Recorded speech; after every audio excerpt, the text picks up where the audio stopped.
I've met some trans folks who feel being catcalled is somehow affirming of their identities as women, but I've never felt that way. I always feel immediately unsafe, like I'm being objectified, like these men are trying to take ownership of my body in public space when I'm being catcalled. And so it feels like this misogynist act to me.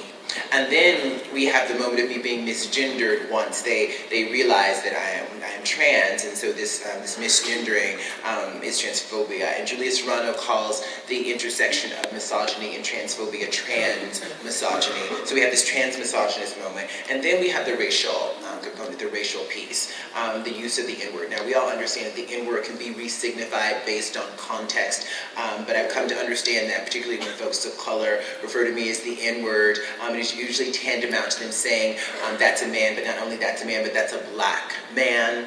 And I've often said publicly the truth of my experience, that most of the bullying and harassment I've experienced throughout my life has been from other black folks, and I'm always careful to say that this is not to suggest that black folks are more homophobic or transphobic than everybody else, because I don't believe that, and that's a very, very dangerous myth to perpetuate. But what I do believe is that often marginalized groups police each other. So black folks police other black folks, women police other women, gay folks police other gay folks, etc., etc. And I think for black people, particularly black folks in America, there's another component to this. In the United States, we have a literal history of emasculating black men. A literal history. During lynching, during slavery, and Jim Crow in this country, black male bodies were routinely lynched. And during these lynchings, their genitalia was often cut off, sometimes pickled and sold. This is our history, our shared history as Americans. And I believe that a lot of black folks, seeing me through various incarnations of my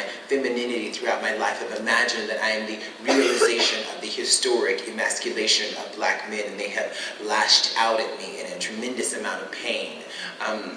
So an expression I heard several years ago, the expression is, hurt people hurt people. And I really do believe that so often for marginalized folks, when we experience discrimination and oppression, it is deeply, deeply painful. And often we don't know what to do with that pain, so we take it out on each other.